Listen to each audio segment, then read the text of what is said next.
Hello, I'm Daniel Rubinstein, and welcome to IFES's U.S. election program session on Trump v. Biden 2020. For those of you who are watching our virtual visit to polling places, I hope you enjoyed the session. And for those of you just joining us now, welcome again. We have with us renowned Democratic and Republican pollsters who will offer their expert insider analysis of this unprecedented presidential election campaign and some other key races. First, I'd like to introduce Celinda Lake, a leading political strategist serving as tactician and senior advisor. Celinda and her firm are known for cutting-edge research on issues including the economy, healthcare, the environment, and education, and they've worked for a number of institutions, including the Democratic National Committee, the Democratic Governors Association, the AFL-CIO, the Sierra Club, and many others. Celinda's international work has included work in Liberia, the Kyrgyz Republic, Belarus, Ukraine, South Africa, and Central America. And back here in the United States right now, Celinda is senior advisor to the Biden campaign.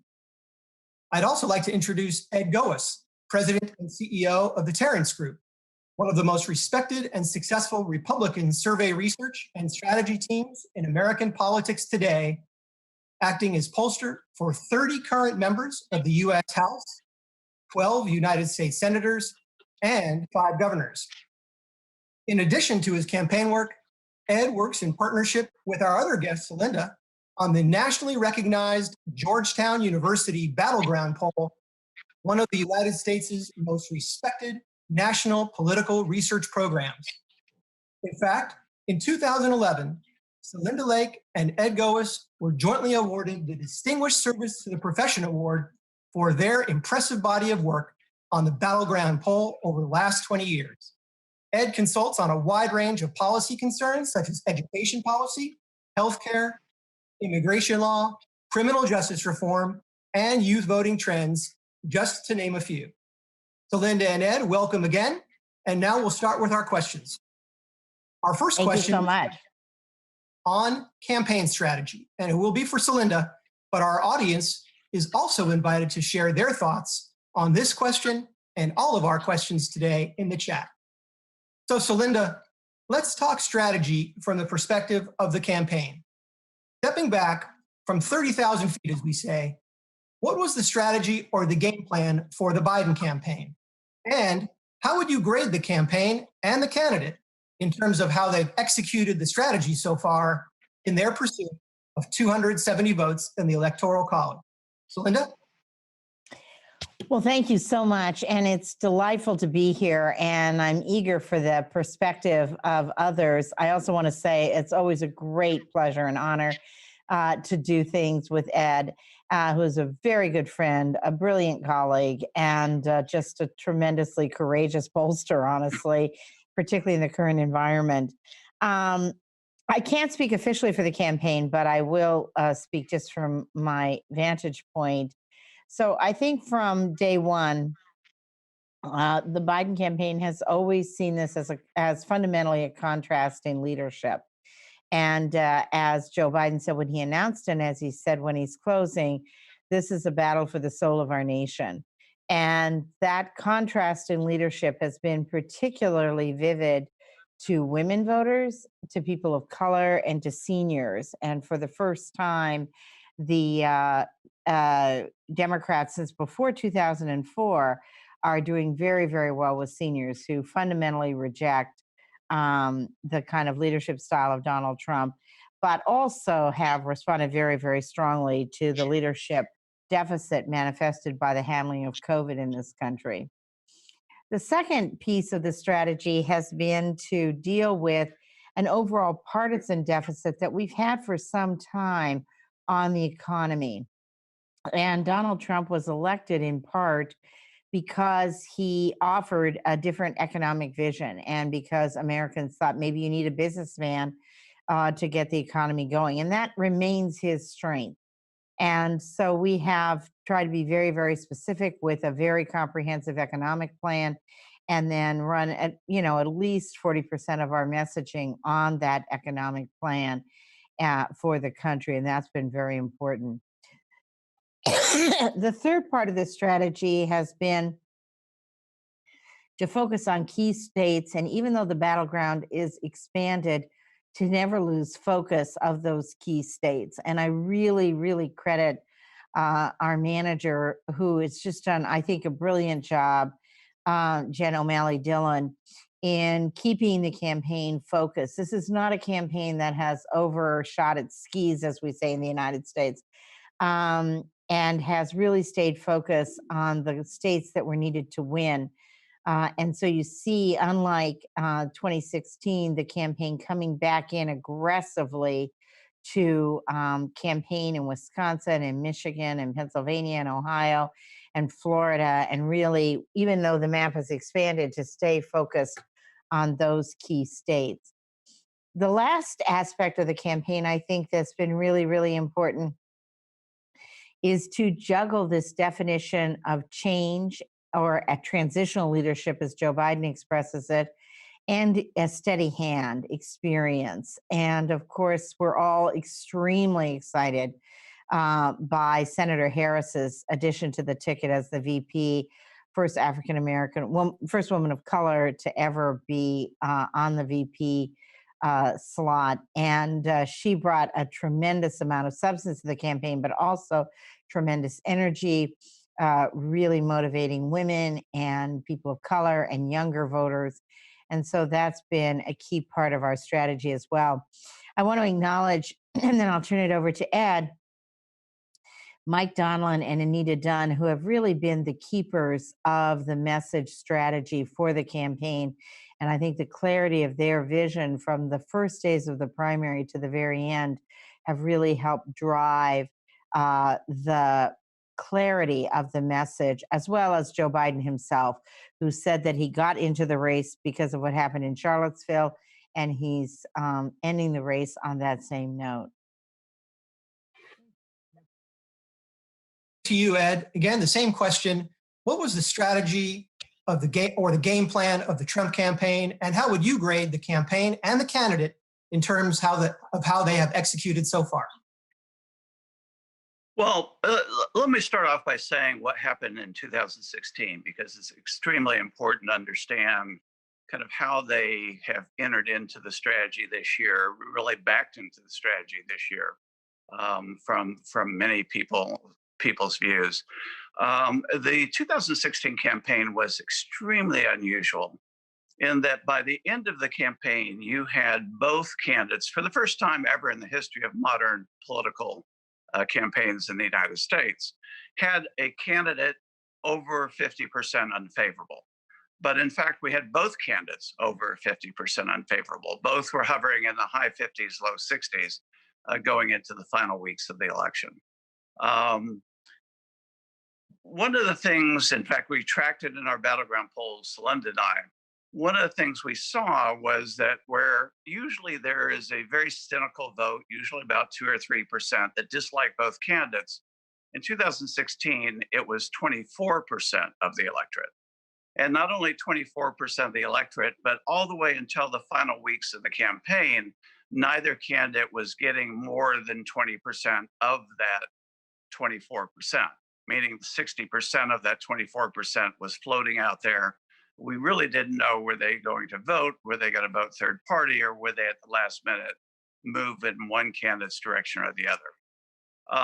What ended up happening in the last week, and I think unfortunately there wasn't a lot of public polling in the states in the last week, but we were in the field in Wisconsin, in Ohio, in North Carolina, in Pennsylvania, in Florida, and Nevada. And saw in that last week, basically right after the FBI report came out, in that final week, Tuesday, Wednesday, Thursday, which would have been Tuesday, Wednesday, Thursday last week, we saw the polls close in the direction of Donald Trump. Kind of whoever they heard the last negative of last, they moved towards. On election day, 19% of the voters who voted in 2016 disliked both candidates. But as opposed to neither candidate getting over 20%, Donald Trump averaged about a 3-to-1 margin, about 60 to 20, getting that vote in state after state after state. And that was particularly true in some of the big swing states. I think the Trump campaign never kind of owned up to what happened there. That basically what happened in that campaign was that Donald Trump was put over the top by voters that didn't like him, but also didn't like Hillary Clinton. And that's really been the real story of the last 4 years, that once you took out the other candidate out of the equation that he could tee up against in terms of his negatives to her negatives, all of a sudden the focus became on his negatives. The other thing you saw with Donald Trump is that he did have this sense of the 34-35% of the electorate who was his base, not the Republican base, but was his base. And through the last 4 years, he has constantly fed that group of voters to keep them energized. I think he knew, maybe inherently understood, that part of his support really didn't like him. So he had to keep that base energized. The problem was that aggravated then those voters, and again, they ended up being almost a quarter of the electorate, that liked his policies but did not like his persona, his character, his bullishness that he took. And so you have a campaign that they were doing very well economically. In fact, even of that quarter of the electorate who liked his policies but didn't like him on the economy, as Celinda mentioned, he was getting a 60% job approval rating. When you asked him just about one specific issue, how was he doing? Clearly on the economy, on jobs, on taxes, quite frankly, he was getting very, very high ratings from that group of voters and from his base, which led him into the beginning of this year, and I think the beginning of their strategy. And I think their strategy was to, quite frankly, continue to feed that base vote things to keep them energized, and then go and fight the battle with that quarter of the electorate that liked his policies but not like him. And I think, at least in terms of the strategy of the campaign, the strategy was to play to the economy, which is a strong suit, and move forward. The problem was, here came the pandemic. And you had the beginning in February, but certainly March, April, May, June, very focused on the pandemic, and a perception, increasingly growing perception, that the president was not handling the pandemic well. And then you got into the social unrest, the racial unrest that was occurring in the streets. And again, he was not seen as handling that well with leadership. So that quarter of the electorate who doesn't like his personality saw nothing but his personality during that period of time leading up to the midsummer period.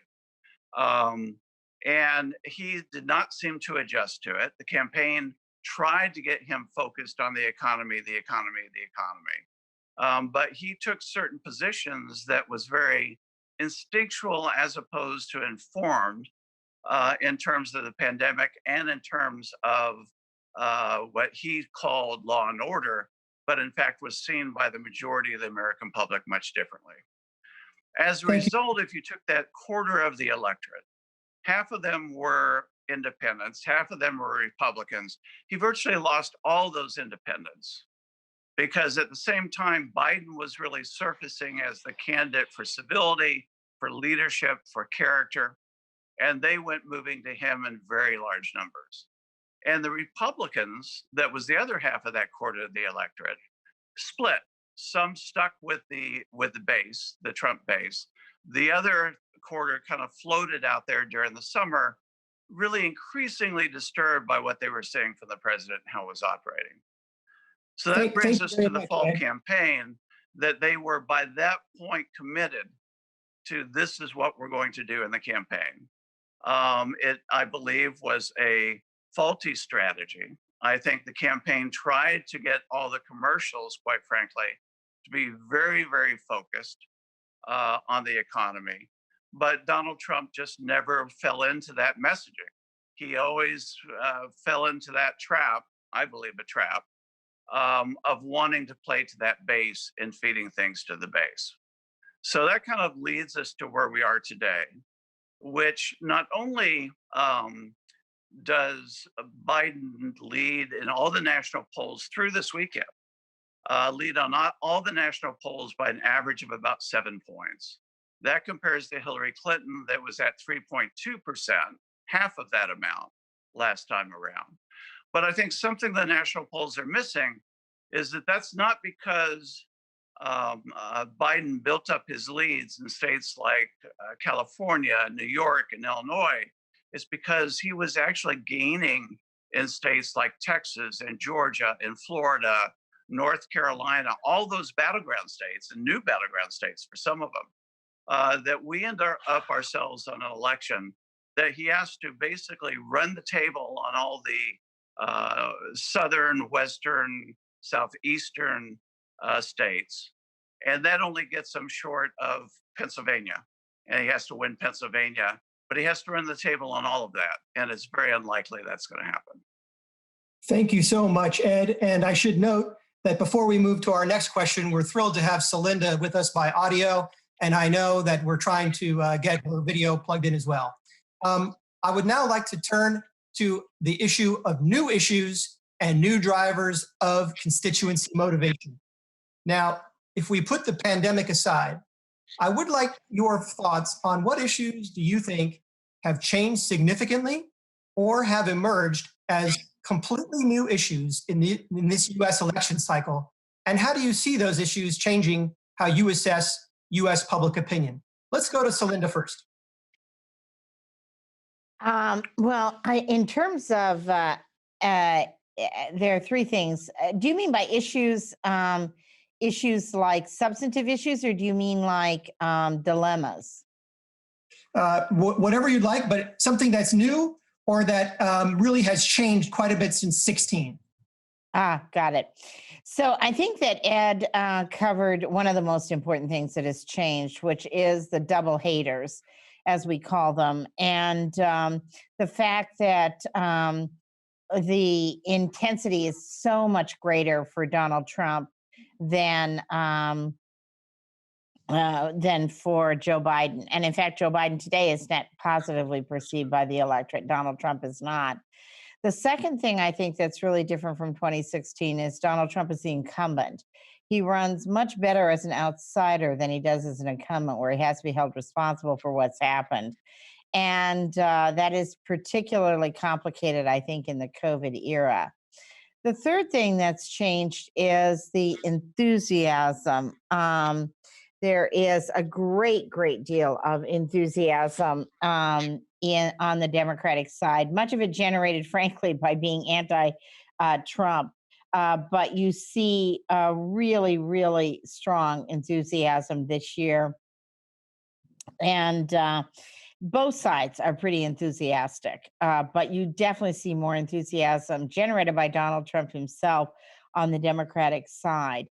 I will say this, you wanted to put COVID aside, but honestly, I think it's impossible to put COVID aside. COVID is so linked to the campaign, and it's also linked to one of our strongest arguments on the economy, so that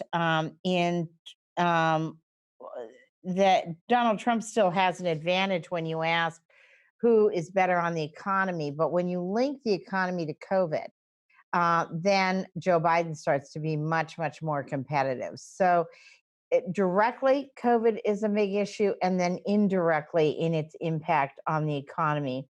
And finally, I would say that there are a huge proportion of voters, which are a real focus of the Biden campaign, of the voters who did not vote in 2016.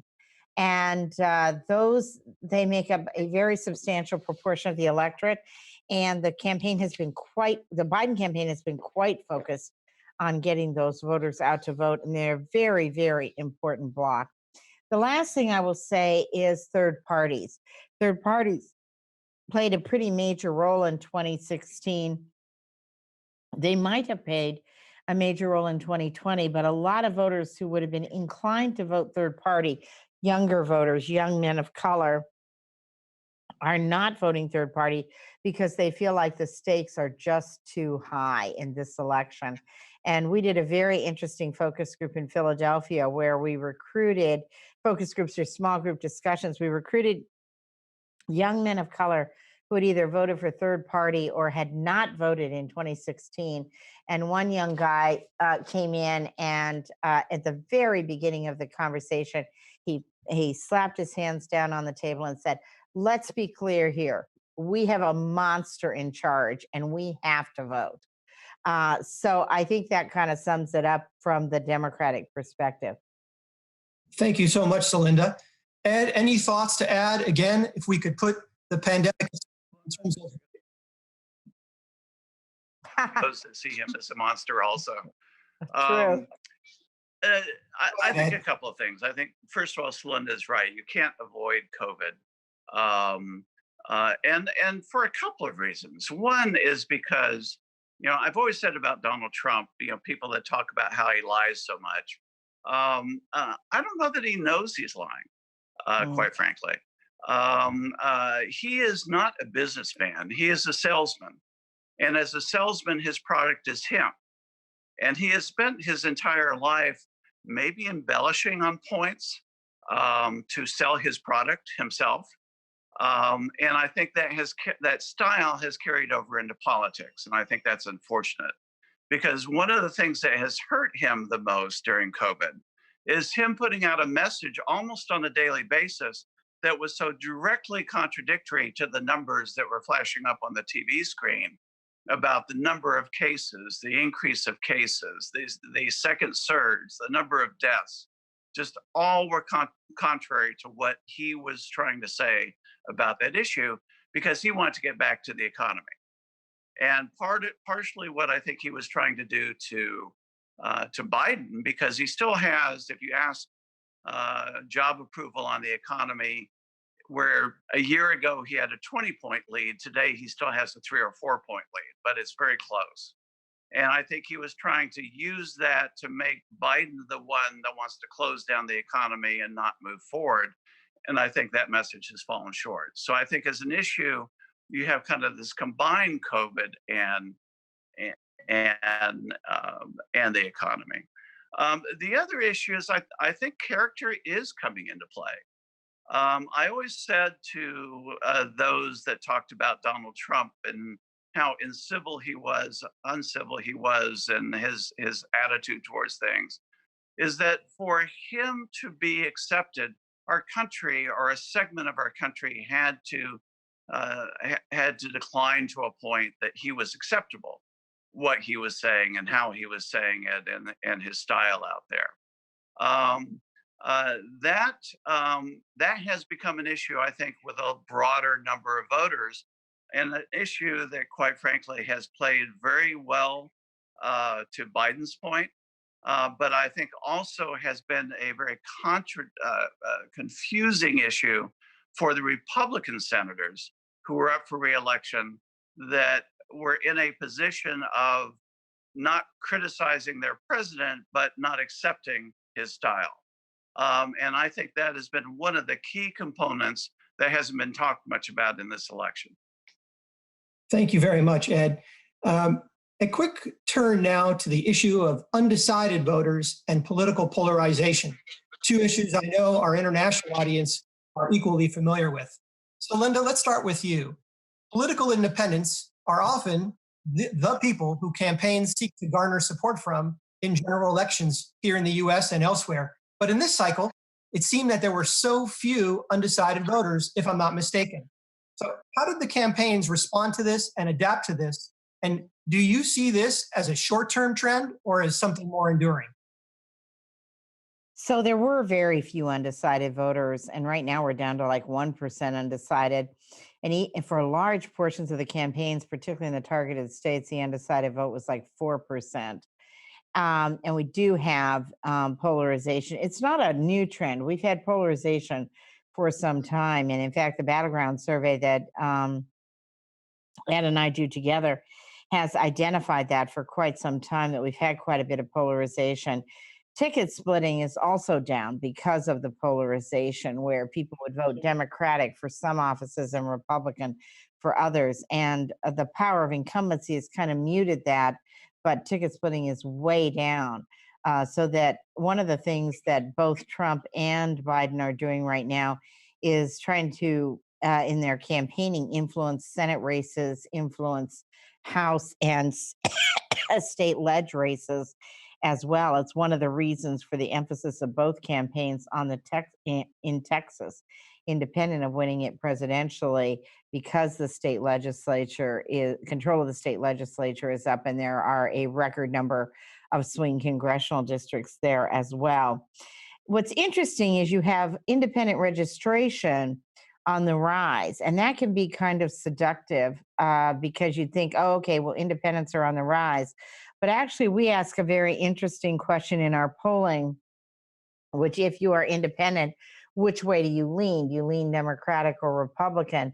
And the University of Michigan identified, the Survey Research Center identified a while ago, that often those independents who lean partisan are more partisan than the weak partisans are. So this rise of independent registration is kind of a misnomer, particularly among the millennials who like that idea but actually don't vote that independently.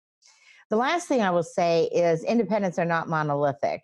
And I think some of the best work that's been done on analyzing independents is done by the Pew Survey research, which, if anyone in the audience is not familiar, and it's a spectacular, nonpartisan polling resource in the United States.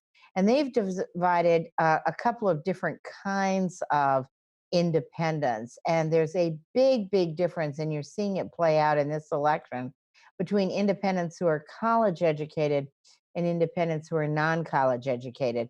And in fact, we have a record high education gap, with college educated voters voting for Joe Biden, white blue collar voters still a source of strength for Donald Trump, although his margins there, particularly among women, diminished. So don't think of all independents as the same. And the polarization that you're seeing has been occurring for some time, actually. Thank you so much, Celinda. Ed, any brief thoughts on this issue of undecideds and polarization before we start talking about the swing?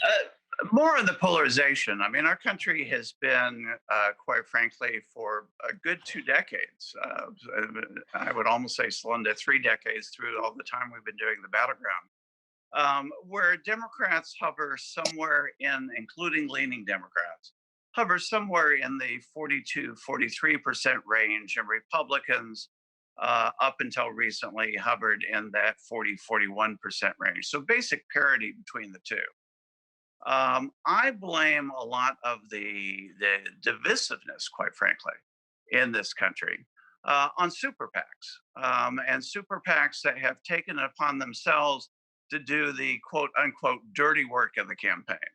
Kind of a, you run a positive campaign and we'll do the part of going after the opponent.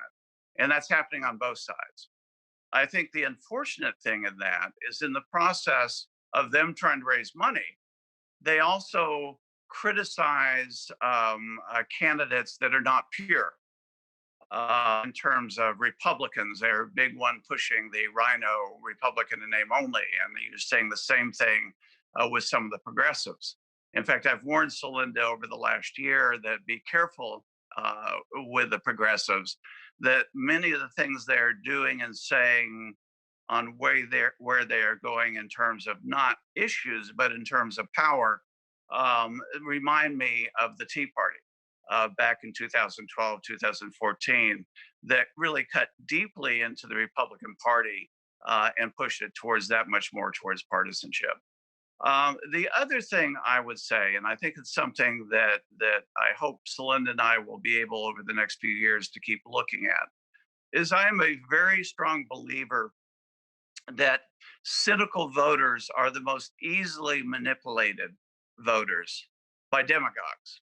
And if you look at the kind of split that has occurred out there of the very unique audience that watches Fox and unique audience that watches MSNBC, and maybe a little bit more neutral audience that watches CNN, but virtually all the shows after about 8 o'clock at night tend to have a very high sense of demagoguery to it, playing to the cynicism of those voters.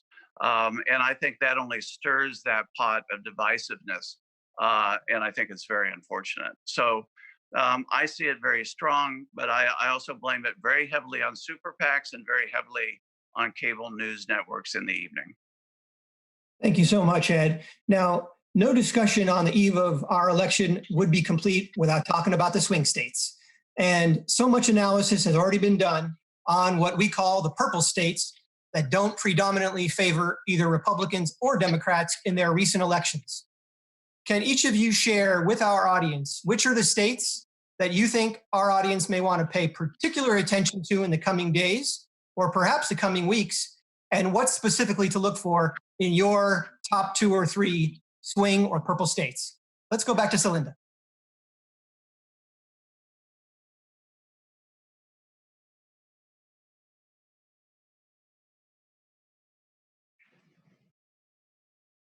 We may Celinda. Ed, go ahead, Celinda. There's no secret about what the swing states are. Whoops, sorry, we got a little bit of an echo.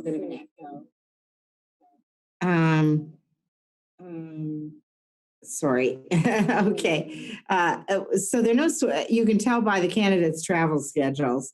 They are doing a very good job of showing the roadmap of the swing states. But obviously, one of the things that's great for the Biden campaign is that we have multiple routes to victory, where I think, frankly, the Trump campaign probably has only one route to victory. So we have, first of all, the blue wall, the swing states of Michigan, Wisconsin, and Pennsylvania. And we're ahead in all 3 states. I would say the one to really watch there is Pennsylvania. And it's no surprise that in the last 5 days, the Trump campaign has had 14 visits there from themselves and surrogates. And it's no surprise that Joe Biden and Dr. Biden are both going in there, and Senator Harris going in there for the final day of the campaigning. Then you have the Sun Belt strategy. The first state that everyone's going to be looking at is Florida. Florida, a very tough state and tough for the Democrats. I think if we take Florida, it's over. But if we lose Florida, it's not over. We have a lot of other routes to victory. North Carolina, Georgia, very important swing states as well, and Arizona. So all that Sun Belt Southern strategy, a very important part of the strategy as well. And then, of course, there are the new battleground of the Georgias and the Texases. Obviously, if we expand the map and win those, that's a sign of real realignment for the future as well as for the 2020 election. There are a number, last thing I'll say, there are a number of battleground states that aren't, we're not talking about because they're in such good shape. New Hampshire, Nevada, these are states where the margin is quite strong. And I'm going to leave Iowa because for Ed to talk about. But the last thing I'll point out to your wonderful Electoral College whiteboard brought this up. There's also a major contest for the last couple of votes in the Congressional District Maine 2 and in the Nebraska Congressional District, Nebraska 2 in Omaha. Those are the only 2 states that don't award their votes based on the entire state. And those last couple of votes could make the difference in a very tight race. Thank you very much. Ed, your thoughts on the swing states? What's swinging harder than the others? No, I mean, quite frankly, the strategy of the South for Trump, where he has to win North Carolina, he has to win Florida, he has to win Arizona, he has to win Iowa, he has to win Ohio. Those are a must-win swings. that are, quite frankly, all very, very close, and he's either tied or maybe slightly behind in those. Then you have the Northeast, the blue wall that Celinda mentioned. Very often they also throw in Minnesota, but Minnesota, Michigan, um, Pennsylvania, and Wisconsin. All of those 4 states are I think, out of play at this point, except for Pennsylvania. I would also say look at what used to be big swing states. On election night, watch Ohio. Ohio is going to be a very, very close election. I think that you've seen the Biden campaign actually spend more time there than the Trump campaign. And I think because of John Kasich basically taking the position he has anti-Trump, I think that's had some effect. But I think I'm seeing Ohio resurface as a more traditional swing state. And then the last 2 I had mentioned that Celinda mentioned is the state of Georgia and the state of Texas. Both of those states are very, very close. Both of those states are going to be extremely important, not necessarily this year, but certainly if it remains close in the years growing forward, because they may be in a transition where we saw, for example, Colorado several years ago go from a red state to a purple state to now seen by most as a blue state. The other thing I will mention that will be different in this, and again, Hillary Clinton, the polls said she would win by 3%. She actually won the popular vote by 2%. But what few people talk about is that, excuse me, Hillary got that whole margin of 2% nationally from basically 2 states, New York State and California. That is not what we're seeing in the numbers this time. Yes, she'll bring up big margin in those 2 states. But the fact that you have a Texas close or a Florida close or a Georgia close or Ohio close means that we may very well be in a transition to more as opposed to less target states in future campaigns. And that's going to be very interesting on election night to see how much of that margin comes from a handful of Democratic states and how much of the margin comes from the swing states, new swing states performing differently than they have in the past. Thank you very much, Ed. I'd like to now move to a different branch of our government because I know so many in our audience are probably wondering, how about the Congress? So I'm going to turn to Celinda now, and we're glad we were able to see Celinda on the screen there. Hopefully that will be the case. But in programs like this, we tend to focus mostly on the top of the ticket, the presidential race. What are the signs that you are seeing? What evidence are each of you seeing about what we call coattails, or a significant boost to races further down the ballot below the presidential one? And I have in mind particularly some of the key congressional races in different parts of our country. Celinda? Oh, let's move to Ed then. Ed, your thoughts. A couple of things. I'll talk mainly about the Senate.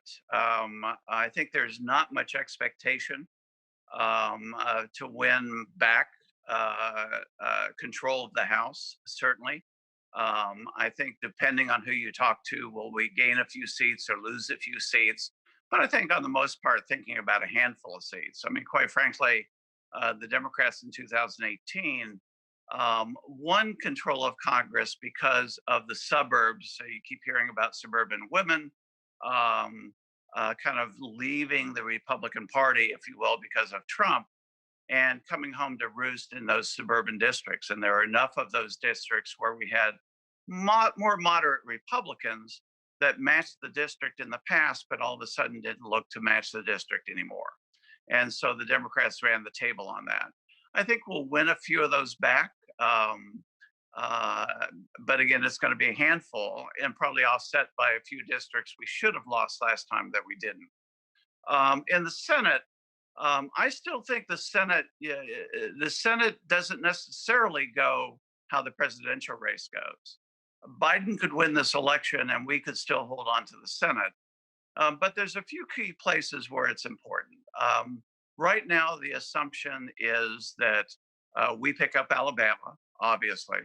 I think the thoughts going into the last 2 weeks of the campaign is that we would lose Colorado, lose Arizona, and lose Maine. But both in Arizona and Maine, those numbers started looking better for our Republican candidates. As they began to really move their campaign not to be about what was happening in the national campaign, but what they have done in the state. No better is there a case of that than in Iowa. And I do have to give a little bit of a qualifier here. My wife is Joni Ernst, chief of staff, but they have run a campaign ever since the primary that has been focused not on the national issues, but focused on what Joni has done for the state of Iowa. Whether it was something that was in conjunction with Trump or something that was counter to Trump, what was she fighting for in her freshman term as senator for Iowa? And that has played very well. Now, what we had been seeing, and then you have almost the opposite in North Carolina, in that Tillis does seem to be very much tied to the president's numbers, where Joni has been able to run 1 or 2 points ahead of the president. Tillis seems to be either at or a point or two behind the president. So as the president has gone up and down in that key target state, so has the Tillis campaign gone up and down. But all of these races, I think, have enough separation from the presidential that if they are on top of the turnout, it's not going to reach out to Biden. The one big difference I would also say is Iowa's the only state that we really did see in the last week move not only for Joni Ernst in her direction. Latest Des Moines poll had her up by 4 points, but had Trump moving from behind to being 7 points up. And quite frankly, part of that is Iowa is such a white state. You're not dealing with people of color. You are dealing a little bit more with independents, but they are kind of, as Celinda said, they tend to be actually more partisan than the soft partisans in the two parties. And I think some of that has come home to roost. And also seniors. Our polling was showing that when Trump was losing some of those senior Republicans that were offended by his character, people that came of age, quite frankly, with Ronald Reagan, and had that contrast of, this is what I think a president should be, and no, this is not presidential. Joni held with those seniors. And the numbers that I looked at this weekend, it was the president that came back with those seniors, but Joni moved there first. And so if anyone has to thank anyone in Iowa for winning, if Trump and Joni both win, Trump actually owes it more to Joni for keeping those voters in the fold long enough to come back to Trump in the final days of the campaign. Thank you very much, Ed. I'd like to now turn to the issue of the so-called October surprise. I know many of our audience has heard this phrase over the years. And of course, 2020 was a year of such trauma and uncertainty with a global pandemic and huge economic and social consequences of that pandemic. The political campaign here was long and contentious. So as the seasoned political professionals that you are, did anything surprise you about these final days of the campaign? Some people believe that, in fact, there was no October surprise, but perhaps you have some thoughts to share with us about what did or didn't surprise you in these last few days. Do we have Celinda back yet, or? I don't think so. Why don't you take that, Ed? Okay, I will take it. Well, first I would say the October surprise started in February this year and has lasted all spring and all summer and all fall, and that's the virus. I mean, it has so dominated things. The other thing that is so different, again, going back to 2016 to this year, is where Trump has remained at a 54, 55, 56% unfavorable rating his entire presidency. It hasn't moved an inch. Biden, uh, Trump is upside down by 13% on his favorable, unfavorable. Biden is right side up by 6 or 7%, almost an 18-point gap between the two. So attempts at creating October surprises have not worked as effectively. The Hunter Biden issue that Trump, both at the convention going into the debates, really jumped on. There was enough kind of questionable information coming out. Was this a disinformation thing coming from the Russians? And the fact that it was, and again, it's one of the things I think Trump struggles with, is his negatives are so high. Every time he goes on the attack, he stirs his negatives as much as his positives. And so that has given certainly Biden a little bit more of a hall pass, if you will, on October surprises coming that you weren't expecting, because it gets offset by where the voters already are. In fact, one of the things that is very interesting about the data that they don't talk about on the average of all the national polls is ever since the end of June, going into the big focus in July on the virus and then the conventions, is that Biden in the average of all the national polls has been between 50 and 52%, and Donald Trump has been between 41 and 43%. And that has remained constant, including going into this last weekend. So if there has been October surprises that maybe we missed, certainly the voters also missed it because they're not showing up in any blips in terms of the data at any point, quite frankly, not only in October, but this fall. Thank you, Ed. Celinda, are you back with us? And we only have about a minute or two left. Just maybe a very brief thought from you as to how well you think pollsters did this time around, and particularly given all the criticism they have faced from 2016. Just a few minutes. Over to you.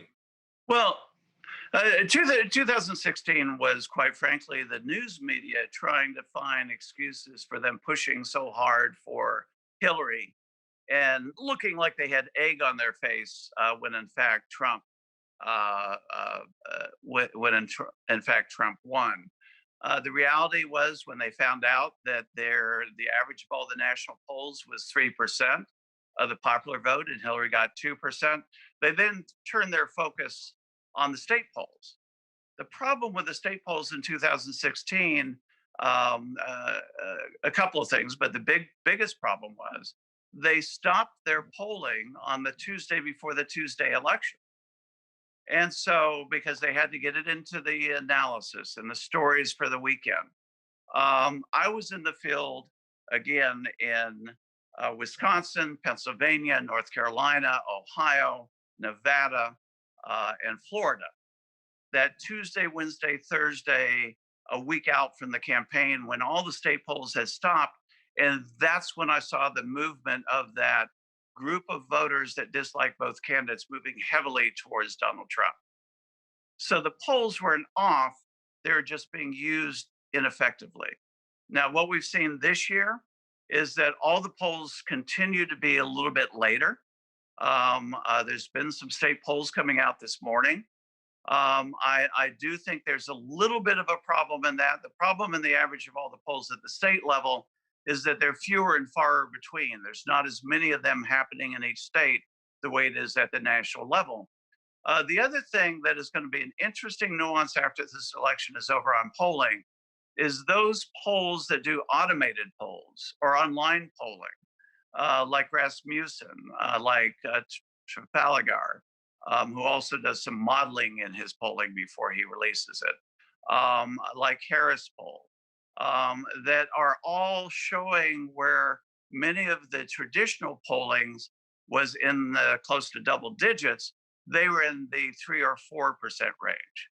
In these state polls, they are the only ones kind of coming through right now, mainly because I'm assuming because it costs less to do those polls, they can get in and out more quickly. But I think it's going to be very instructive if they are driving any kind of feeling that this race is closing, when in fact it's no, they are just more of the equation in the average of the polls here in the last 3 or 4 days.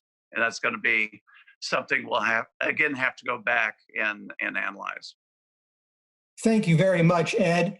I think that takes us to the end of our segment. I would like to thank Ed Goeas and Celinda Lake for their time and for their thoughts. I'd like to thank our audience for joining us and the input that you have put into the chat. And now I'd like to turn it back to IFES Vice President for Programs, Michael Svetlik, for some closing remarks. Michael? Hello, my name is Michael Svetlik, and I'm the Vice President of Programs at IFES. Today's sessions have been such an enriching and informative series of conversations and practical content. Please join me in the Zoom chat in thanking our excellent panelists and moderators. Their analysis and insights have provided all of us a better understanding, a deeper understanding of the 2020 US elections and beyond. On behalf of all of us at IFES, I'd also like to thank you for your active participation in this, our first US election program done virtually. I hope that you'll plan to join us in the days to come in what we have planned. Tomorrow is the final day that voters across the United States will go to the polls, and could very well be the highest turnout election in over 60 years.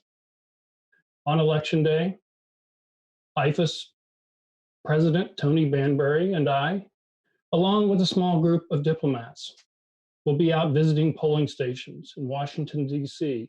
and in the nearby suburbs of Virginia to see firsthand how voting and election administration have been transformed by COVID-19.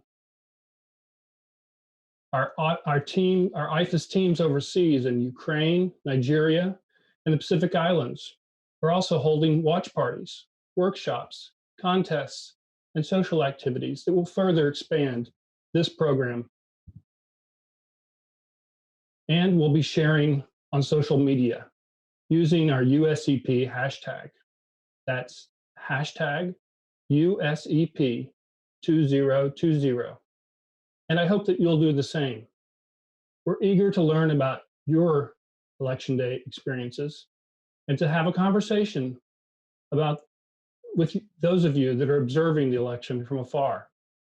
Your post using the hashtag could appear on our social media wall on the USEP website, along with the live updates and other news about the election that we'll be posting. On Wednesday, November 4th, our virtual streaming content continues. So please join us for our post-election session beginning at 8 a.m. Our morning after session will provide real-time analysis and what to expect as the votes are counted and the election results become known. Also on Wednesday, experts from the public sector and civil society and representatives of our champion sponsor, Microsoft, will discuss disinformation, election security, post-election vulnerabilities, and how we all can work together to safeguard the integrity of elections.